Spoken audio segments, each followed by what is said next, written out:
우리 자회분들하고 한번 인사했으면 좋겠습니다. 사랑받는 주의 자녀로 삽시다. 이렇게 인사하겠습니다. 네, 한 번 더 인사하겠습니다. 성경에 쓰여 있습니다. 이렇게 인사하겠습니다. 네, 오늘 저희가 나눈 이 인사는 오늘 우리가 읽은 성경 본문에 기록되어 있는 그런 그 내용입니다.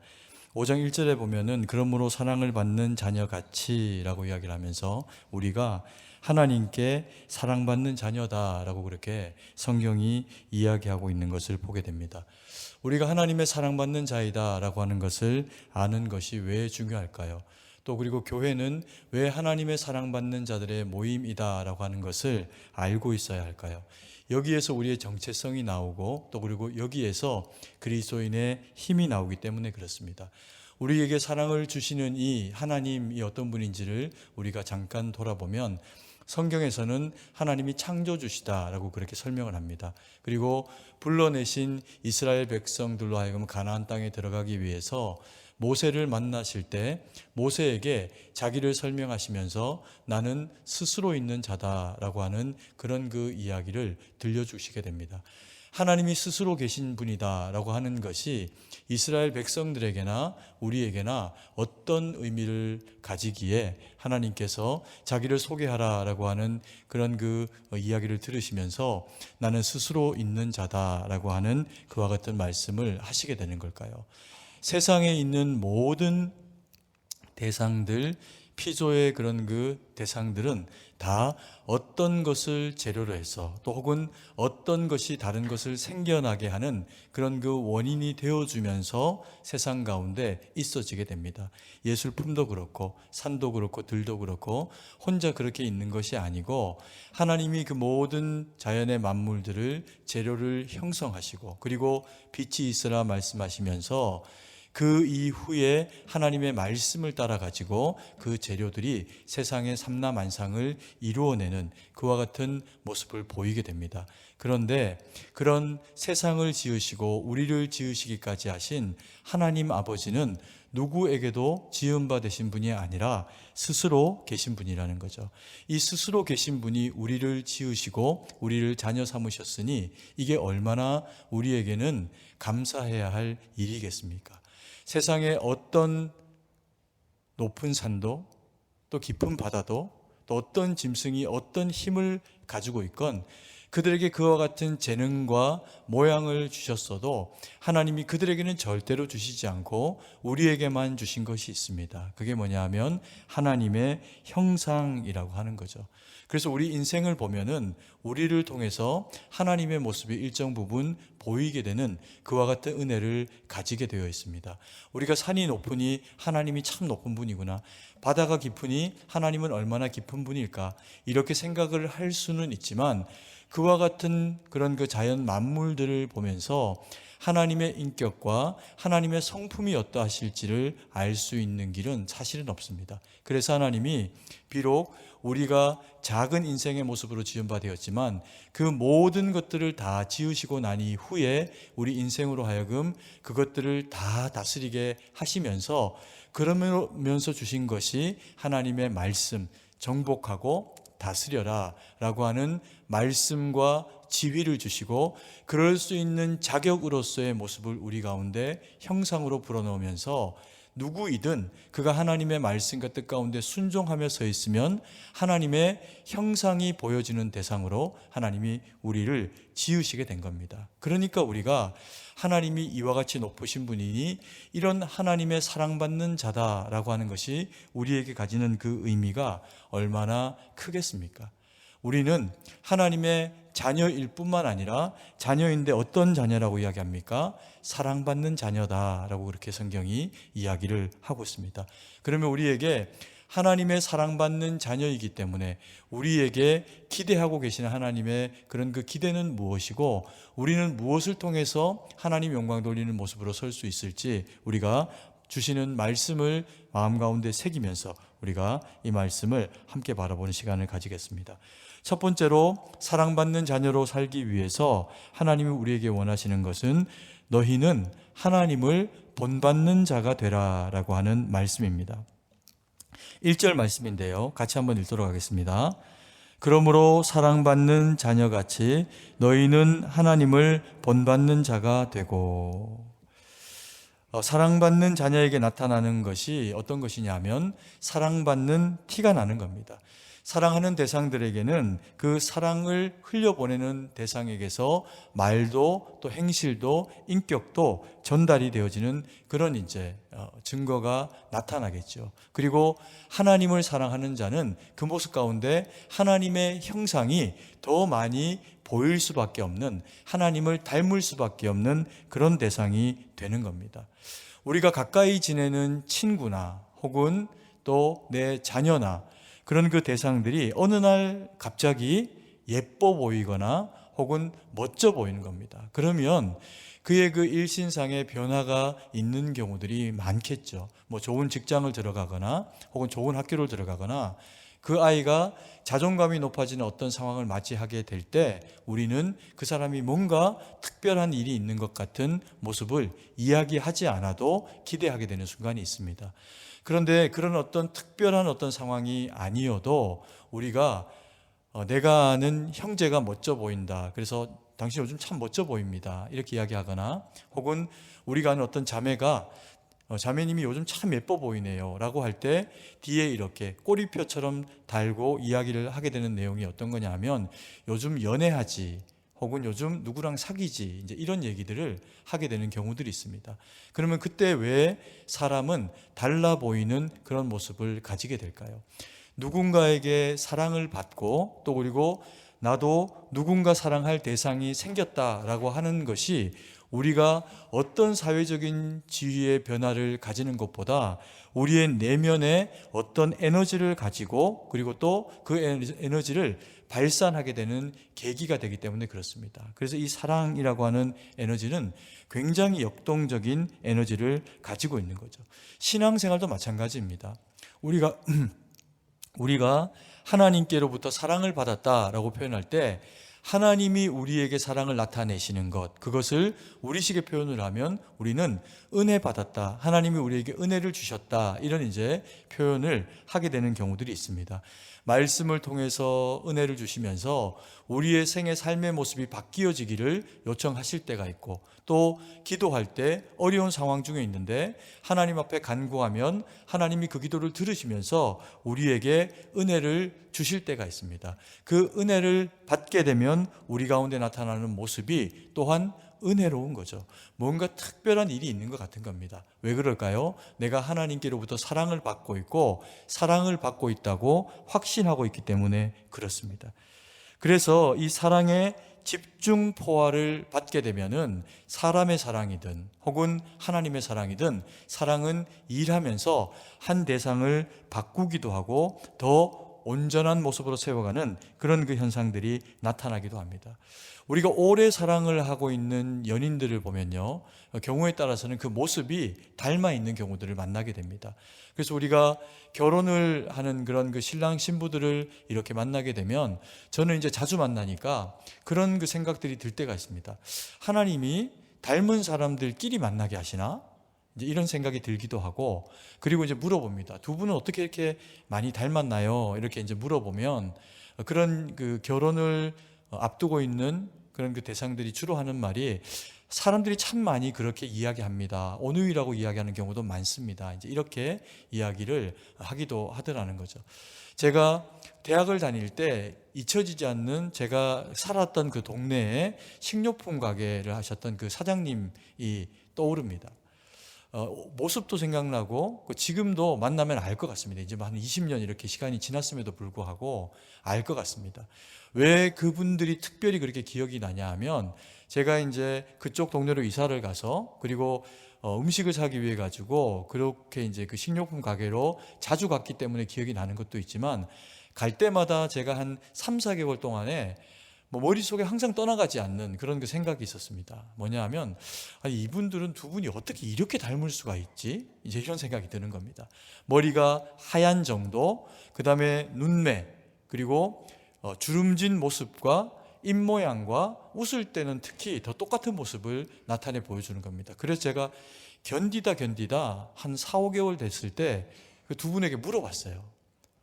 혹시 두 분은 남매신가요? 이렇게 물어봤어요. 연세도 지긋한데.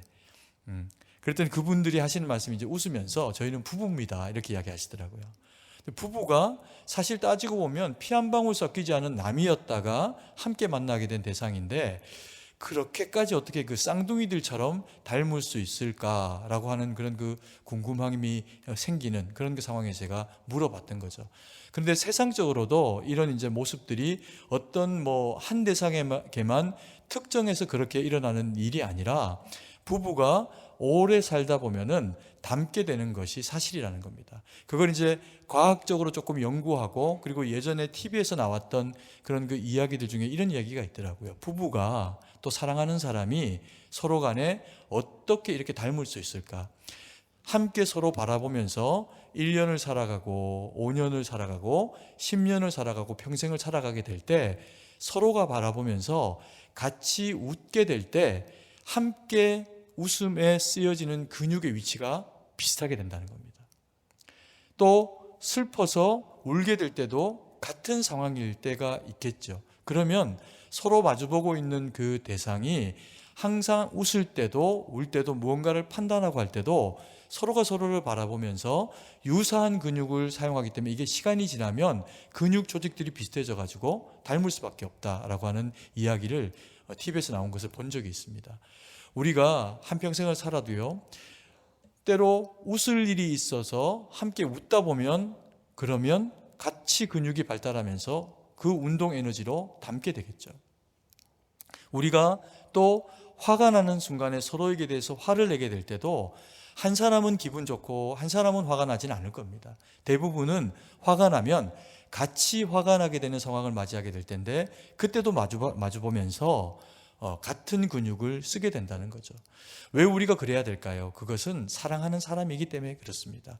사랑하는 사람이기 때문에 웃어야 될 때 같이 웃고 사랑하는 사람이기 때문에 울어야 될 때, 화날 때, 아플 때도 같이 있는 겁니다. 그리고 그것을 포기하지 못하는 겁니다.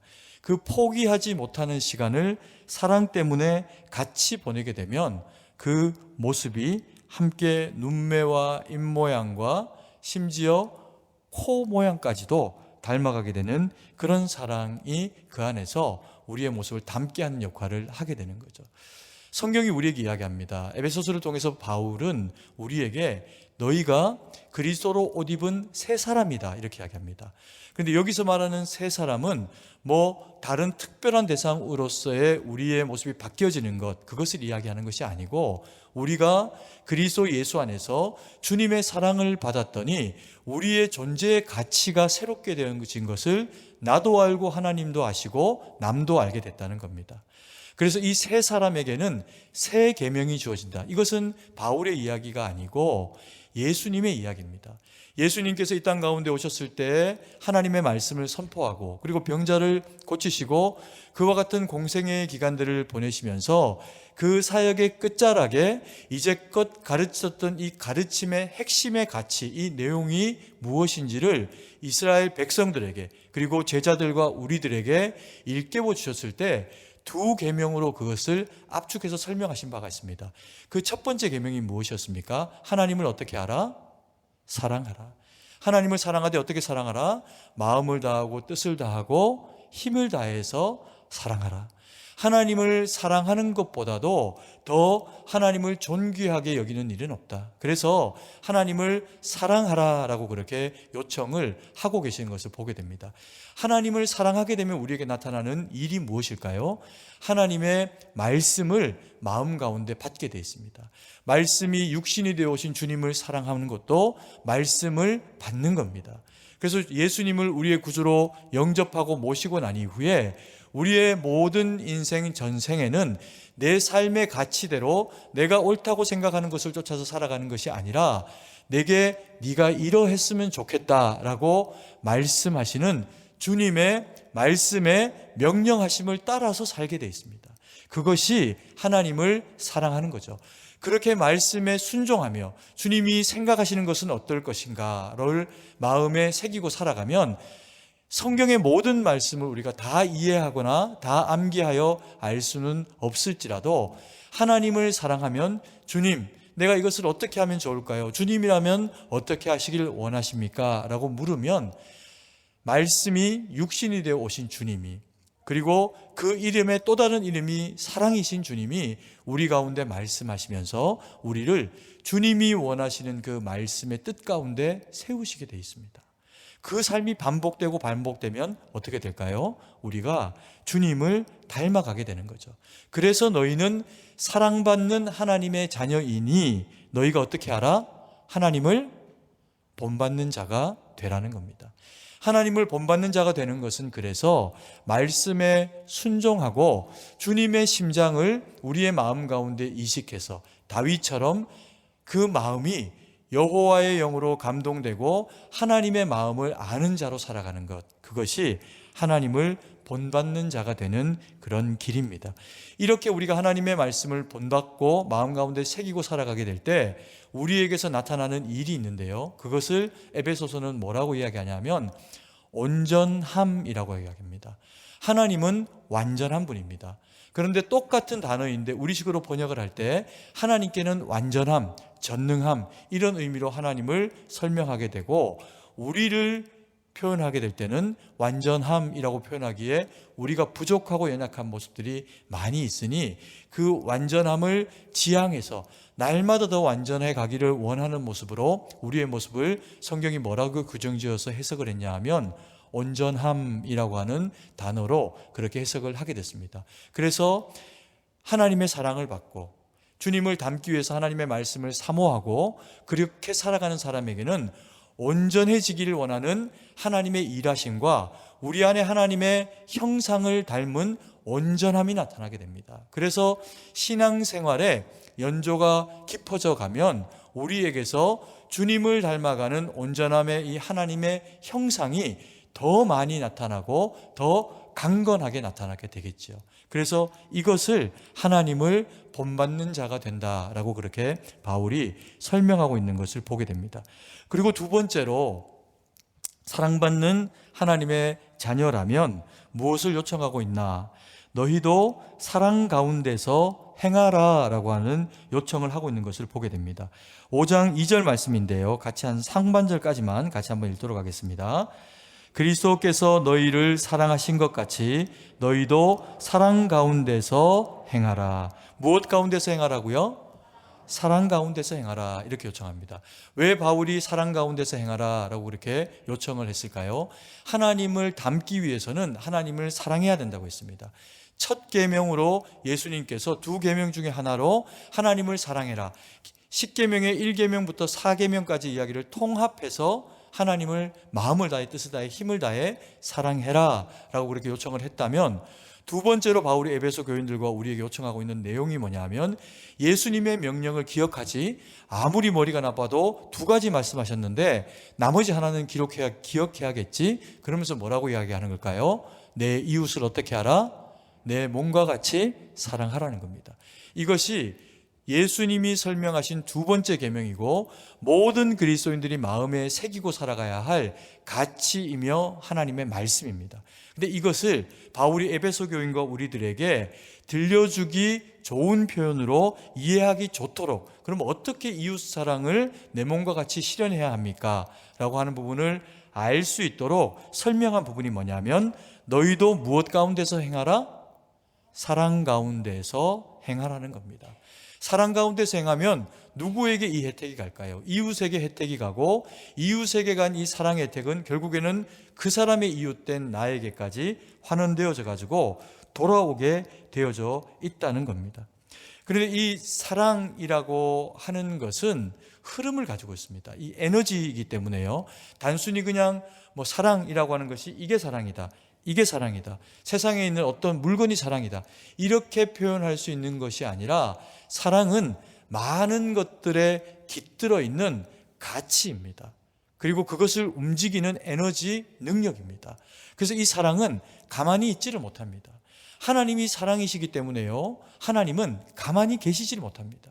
하나님은 충만한 사랑을 가지고 계신 분이다 보니까 사랑이 없는 곳에, 사랑을 느끼지 못한 성도에게 하나님은 견디지 못해 하십니다. 그래서 하나님은 충만하신 그 사랑을 가지고 비좁고 그리고 때로는 사랑이 없는 우리 마음을 원하지도 않는데 비집고 들어오셔서 열고 거기를 사랑으로 채우시기도 합니다. 이걸 우리가 은혜라고 그렇게 표현을 하기도 하죠. 그래서 우리는 하나님의 이런 역동적인 움직이는 에너지를 받고 그리스도인이라고 하는 하나님의 자녀가 됐습니다. 그래서 이 에너지는 움직입니다.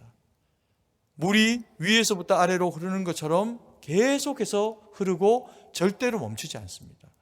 우리가 누군가를 사랑하는 마음으로 남편이든 아내이든, 요즘은 요리를 잘하는 남자분도 많으니까 사랑하는 아내를 위해서 음식을 만듭니다. 그럼 이것은 음식입니다. 그런데 접시에 예쁘게 담겨져 있는 이 요리가 내 손을 거쳐가지고 가족에게, 남편에게, 그리고 이웃에게 전달되어지면 이것은 뭘로 바뀔까요? 사랑으로 바뀝니다. 왜요? 내게서 타인에게로 흘러가는 그런 그 물질이 되었기 때문입니다. 그 안에는 사랑을 담을 수 있습니다. 그러면 음식을 먹는데 사람이 무엇을 먹게 될까요? 사랑을 먹게 되죠. 이런 그 사랑이라고 하는 에너지는 그래서 멈출 수가 없습니다. 이것은 마치 기계가요, 에너지를 받아가지고 자동차가 움직입니다. 혹은 공장의 기계가 돌아갑니다. 그런데 모터가 돌아가면서 그리고 톱니바퀴를 돌리고 어떤 한 부분에게까지만 거기가 힘이 전달되어지고 이유가 무엇인지 그 다음번 순서로 에너지가 전달되지 못하는 만약에 상황이 발생한다고 생각해 보십시오. 그 상황이 1분이 지나고 2분이 지나고 시간이 조금만 더 지나면 그게 자동차일 때 어떻게 될까요? 불이 납니다. 공장일 때 어떻게 될까요?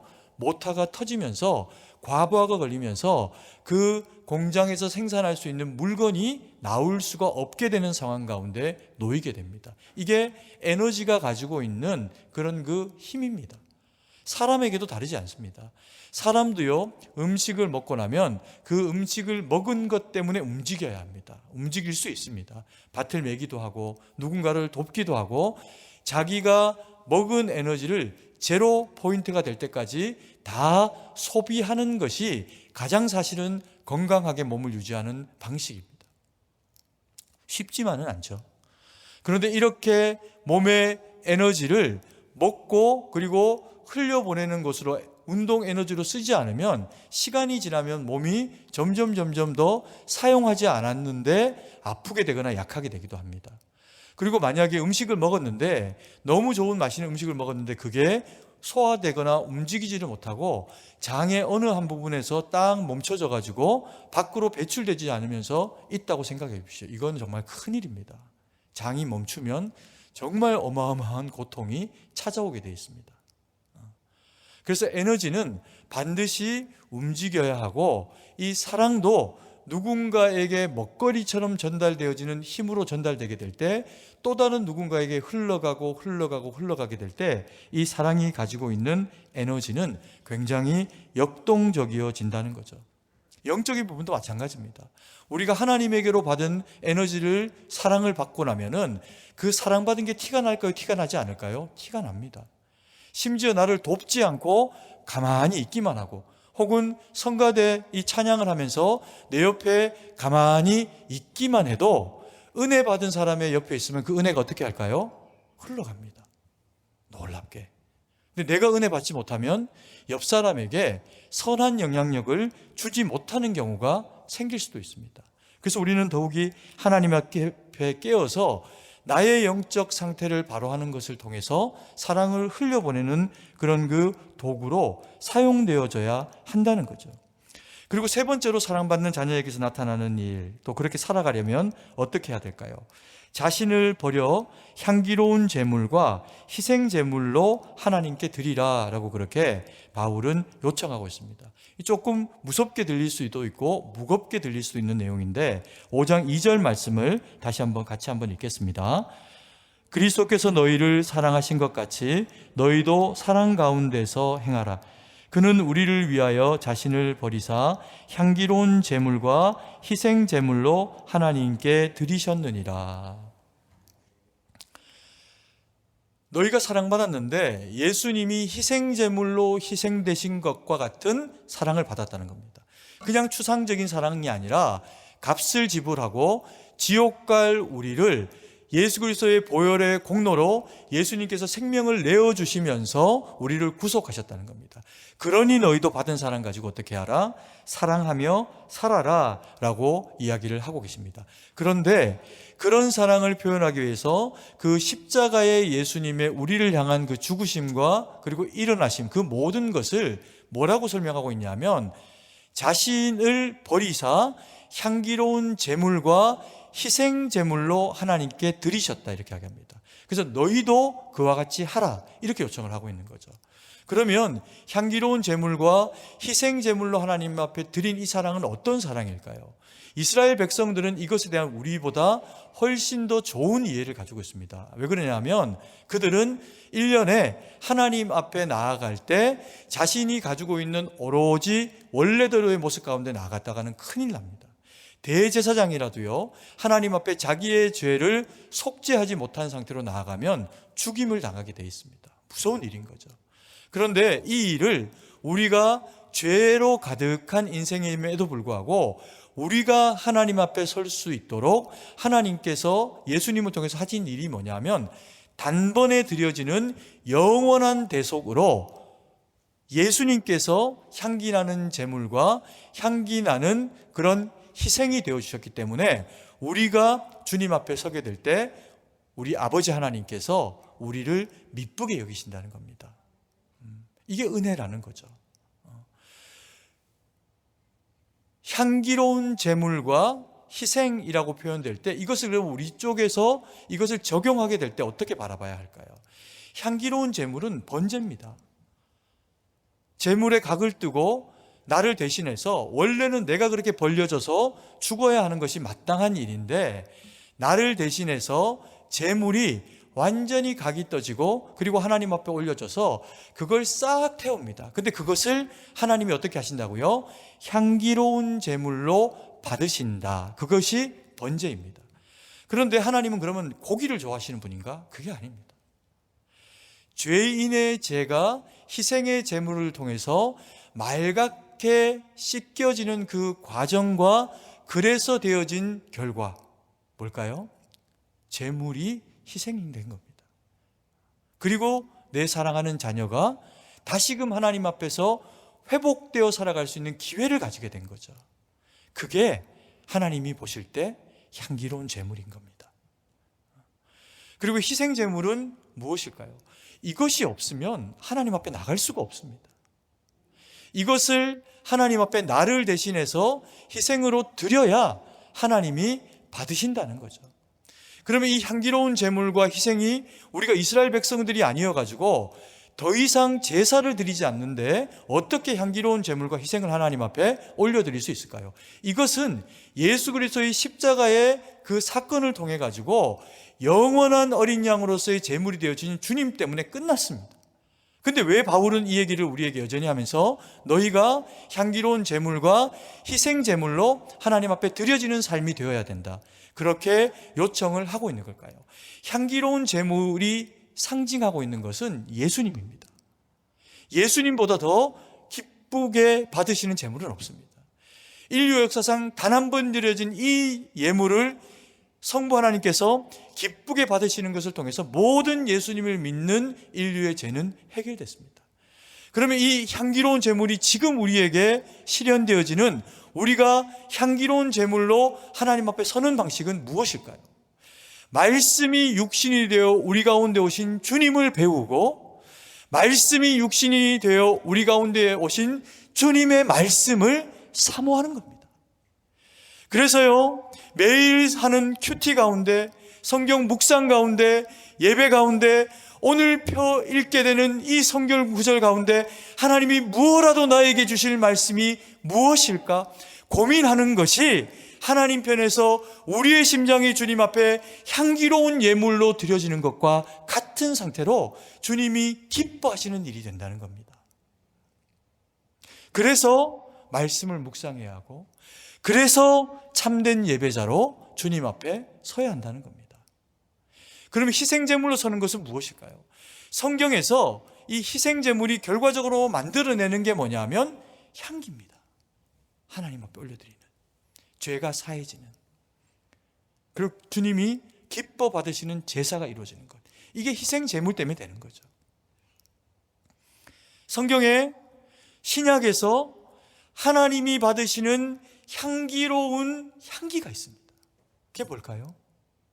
성도의 기도입니다.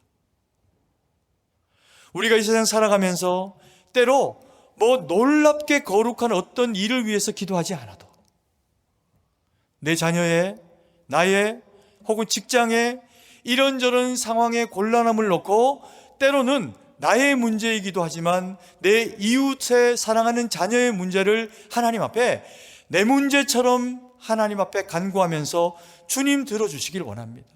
주님 불쌍히 여겨주시길 원합니다. 때로는 우리 몸 가운데 있는 나의 곤고함의 육체의 질병일 때 그것을 하나님 앞에 아뢰면서 주님의 손으로 만지시고 주님의 은혜 가운데 고쳐주시기를 원하십니다. 그렇게 기도할 때 하나님이 그 기도를 어떻게 받으신다는 겁니까? 향기로운 기도로 받으신다는 겁니다. 그러면서 내게 일하시고 내 옆에 있는 성도에게 일하시고 그리고 이 나라와 세계 가운데 일하신다는 거죠. 그래서 우리로 하여금 하나님의 사랑받는 자냐? 하나님을 닮아라. 하나님을 닮아가는 그 방식이 무엇이냐? 주님 앞에 신령한 제물로 나아가는 것처럼 하나님의 말씀을 사모함으로 먹고 그리고 순종하고 기도하며 살아내려고 몸부림하라는 겁니다. 그러면 우리 가운데서 하나님의 살아계신 은혜와 역사하심이 드러나게 되는 거죠. 이것을요 히브리서 기자는 이렇게 이야기합니다. 히브리서 4장 12절 말씀인데 같이 한번 읽겠습니다. 하나님의 말씀은 살아있고 활력이 있어 좌우의 날선 어떤 검보다도 예리하여 혼과 영과 및 관절과 골수를 찔러 쪼개기까지 하며 또 마음의 생각과 뜻을 판단하시나니. 이 본문의 말씀 보면 두 가지가 생각이 납니다. 하나님의 말씀이 살아있고 움직인다는 겁니다. 활력이 있어서 좌우의 날선 어떤 검보다도 그래서 예리하죠. 그래서 이 예리한 이 검이 우리의 혼과 영과 관절과 그리고 골수를 찔러 쪼갭니다. 수술을 하는 거죠. 집도하는 겁니다. 그래서 암덩이를 제하고 그리고 사람을 고쳐내는 겁니다. 그리고 또 하나 이 말씀이 검이 되어 역사하시는 장이 뭘까요? 말씀이 검이 되어져서 원래 죽어야 할 죄인된 내가 각이 떠지는 겁니다. 짐승 대신에 마치 짐승이 살이 발라지고 각이 떠지고 그래서 그 제물이 하나님 앞에 올려지는 것처럼 하나님의 말씀 가운데 반응하는 심령이 되어질 때 우리 그리스도인들을 통해 가지고 하나님은 세상 가운데 주님이 하시고자 하시는 일들을 나타내는 도구로 우리를 사용하신다는 겁니다. 그래서 사랑이 흘러가기를, 그래서 말씀이 흘러가기를, 우리를 들여서 하나님 앞에 그와 같은 예물로서의 온전한 예배를 주님 앞에 거룩한 산제물로 드리게 될 때 하나님은 그래서 비어진 우리의 죄악된 마음, 어리석은 마음이 비어졌을 때 성령의 충만으로 하나님의 말씀으로 우리를 채우시면서 우리를 통해 세상 가운데 하나님의 살아계심을 드러내시게 된다는 겁니다. 아멘이십니까? 저희가 1년 동안 기대하고 또 기도하며 준비했던 우리 부흥회가 이제 오는 주 화, 수, 목, 금 이렇게 사흘 동안 7회에 걸쳐서 그렇게 이제 이루어지게 됩니다. 우리가 이게 해년마다 할 일이니 그냥 식상한 마음으로 참여할 일도 아니고 피곤하고 또 아까운 시간을 한 주의 몸통 같은 시간을 그대로 하나님 앞에 드려가지고 매일처럼 새벽으로 또 밤으로 하나님과의 만남의 교제의 시간을 가지게 되는데 이게 굉장히 피곤하고 또 그리고 지치는 일일 수도 있습니다.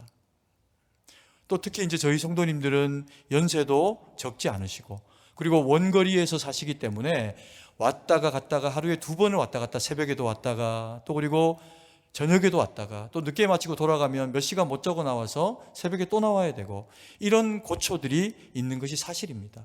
그런데 이것은 승동교회 성도이면 누구 한 사람에게 국한된 일이 아니라 모두에게 똑같이 처해져 있는 상황이고, 그래야 합니다. 저도 피곤한 시간을 보낼 겁니다. 우리 성도님들이 더 은혜 받으실 수 있는 여건과 상황이 되도록 기도하면서 준비하고 또 섬기고 그렇게 할 겁니다. 그래서 우리가 요 한 주를 대할 때 마음에 좀 작정하셨으면 좋겠습니다. 어차피 보내는 그 한 주를 피곤에 쩔어서 시간 때우고 가는 상황이 만약에 우리 가운데 벌어진다면 그것보다 슬픈 일은 없죠. 몸도 피곤하고 은혜도 못 받고. 그러나 성경은 분명히 이야기합니다. 내 입을 크게 열라 내가 채우리라. 은혜는 사모하는 자에게 주시겠다고 성경이 이야기를 하고 있는 겁니다. 우리가 조금만 우리의 신앙생활에 20년, 30년 전을 돌아보면요, 부흥회 하면 하루 3번 모였습니다.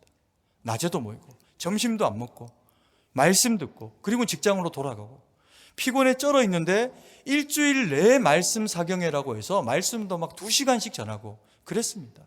그때요, 하늘문이 열리고 병자도 고쳐지고 그리고 놀라운 주님의 은혜의 역사가 이루어지는 경우들을 우리는 경험했기 때문에 지금 이 자리에 앉아 있습니다. 근데 이 시절에는 왜 우리가 그와 같은 은혜를 경험하지 못할까요? 모르긴 해도 우리가 그렇게 절박하지 않습니다. 모르긴 해도 우리가 그렇게까지 하나님 앞에 희생하려고 하지 않는 모습일 수도 있습니다. 제가 지지난주죠, 인도에 갔다 왔는데 인도에 선교를 할 기회가 되어져서 갔을 때 참 두려웠습니다. 들려지는 얘기가 인도에는 종교경찰도 있어서 잡아간다, 잡힌 사람도 실제로 있고, 현지인들은 얼마나 많이 두드려 맞는지 모릅니다. 예수님 전하다가 지금 많이 들어갈 수도 없고 3명, 4명 이렇게 밖에 못 들어가고. 그런데요, 놀라운 것은 그 안에 그들은 기타도 없습니다. 피아노도 없습니다. 집집이 모여갖고 있는 그 예배당에, 예배의 처소 가운데 모인 사람들이 손이 터지라고 박수를 칩니다. 무슨 노래인지도 모르고 우리 같은 찬송가도 아니고 인도식의 그들이 만들어낸 찬양인데도 불구하고 너무 은혜로운 겁니다. 그리고 다리를 못 쓰는 아이가 엄마하고 옵니다. 청년이 부축받아 갖고 와서, 그리고 예배 드리고 그리고 거기서 함께 기도해 주는데 다리가, 근육이 힘을 얻는 거예요. 이걸 어떻게 설명하겠습니까? 예배 드리다가 귀신 들린 사람이 나타납니다. 예수의 이름으로 이야기하면 귀신이 떠나갑니다. 방해하려고 했다가 쫓겨갑니다. 왜 그들에게는 그와 같은 일이 있고 이 땅에서는 그와 같은 일이 일어나기가 어려울까요? 똑같은 사람이 갔는데. 제가 한 가지 본 게 있습니다. 피부색 다른 사람이 1년에 한 번 요 시즌에 우리를 위해서 온다. 말도 못한, 우리가 백인인지 황인인지도 구분 못합니다. 그들은 얼굴이 하면 백인인 줄 알더라고요. 그런데 그렇게 와서 자기들에게 말씀 전해주고 기도해주는 우리를 사모함으로 기다리는 겁니다. 그랬더니 정말 간절할 수밖에 없어서, 제가 무슨 능력이 있습니까? 같이 하나님 앞에 붙잡고 기도하고 그리고 일어서라 하니 일어서고, 그리고 나서 더 힘있게 디뎌봐라, 더 힘있게 디뎌봐라. 그러니 다리에 힘이 들어가는 겁니다. 놀라운 일이죠. 여러분, 하나님이 하시는 겁니다.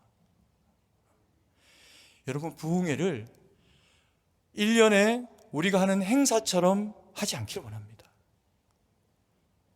사모함으로, 기대함으로 그 시간에 하나님이 나에게 어떤 말씀으로 어떤 은혜를 주시고 하나님이 내 자녀에게 어떤 인생의 새로운 디자인으로 이끌어 가실지, 그 한 번의 주님과의 깊은 만남이 우리의 인생이나 우리의 사랑하는 자들의 인생을 어떻게 바꿔갈지 어떻게 합니까?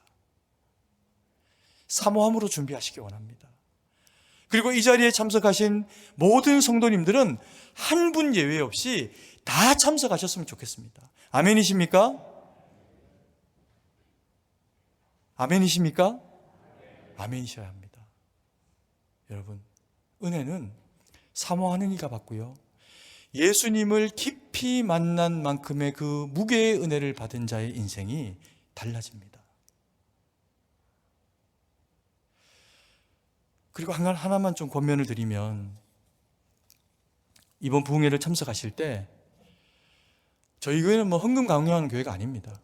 그렇죠? 뭐 제가 헌금 강요해 본 적도 없고, 뭐 꼭 성경에서 말하기 때문에 가르쳐야 되는 내용이면 앞으로도 가르쳐 드릴 겁니다. 그러나 강요하지 절대로 않습니다.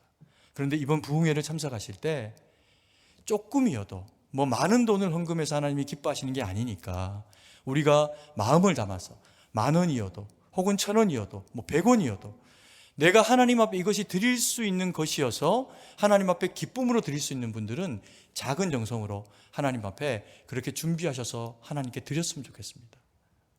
왜요? 그게 우리 마음이니까. 만약에 정말 하나님 앞에 드리고 싶은데 돈이 없다, 그러면 제가 빌려드리지 않고 진짜 드릴 겁니다. 저를 찾아오셔도 됩니다.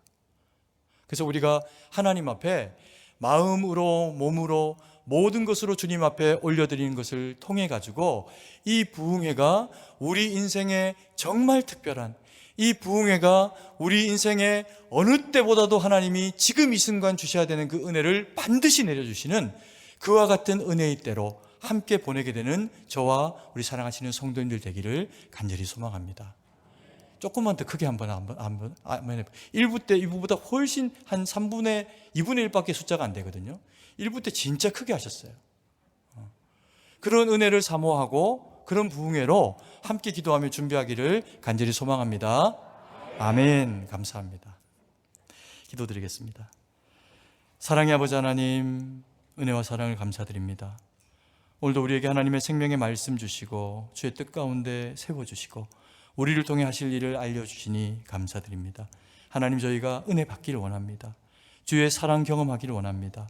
그래서 변화되고 더 강하게 세워지고 주님 영광 위에 쓰임받는 저희가 될 수 있도록 말씀 주시고 은혜 주시고 능력 가운데 함께하여 주시옵소서. 주님께 모든 것을 의지하고 감사드리며 살아계신 주 예수님 이름으로 기도드립니다. 아멘.